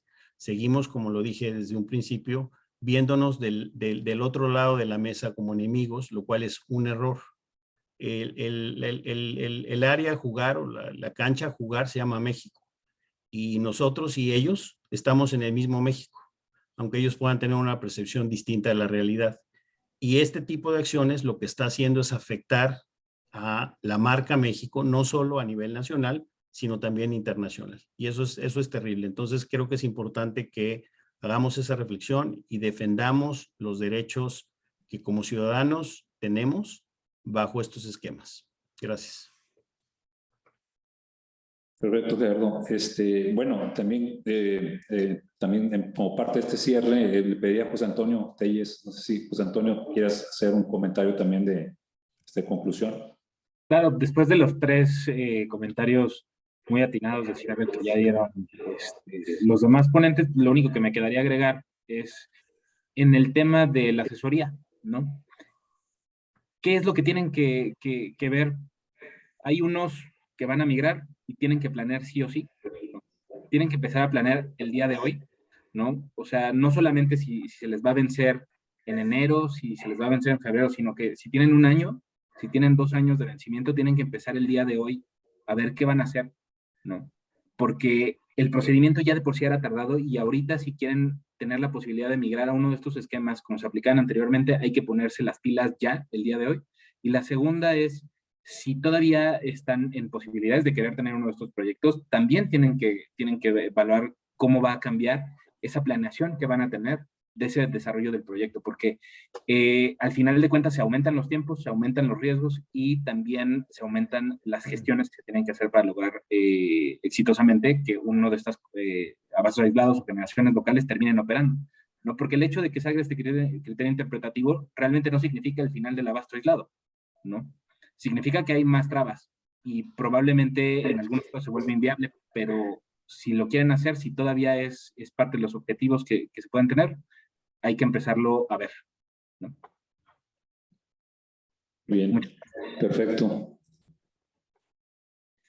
Muy bien, José Antonio, gracias. Bueno, habíamos dejado abierto la posibilidad de preguntas abiertas, de viva voz. No sé si alguien desea hacer alguna pregunta en particular, abierto el foro, o si consideran que por los temas han sido abordados. Por ahí hay algunos que nos han llegado por otros medios, que ya han sido atendidas también por los panelistas de este webinar, pero si hubiera alguna pregunta en particular, estamos en el momento de hacerlo.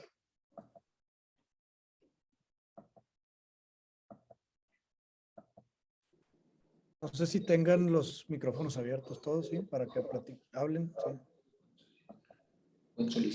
Sí. Si lo solicitan, se abre, Jorge. Si alguien lo solicita, puede levantar la mano y lo podemos compartir. Sí, una disculpa ahí por lo del chat, pero sí, de repente no sabemos qué fue lo que pasó, que nos llegó ahí información no identificada. Pero bueno, creo que logramos que todos los temas se pudieran ventilar, se pudieran hablar. Y bueno, abiertos a que si hubiera una participación individual, adelante. Bien. Bueno, si no es así, pues bueno, no me quedaría más que agradecerle a todos, particularmente a nuestros panelistas, Gerardo, José Antonio, Carlos, Jorge, por esta participación, este primer evento del año. Seguimos con los temas regulatorios.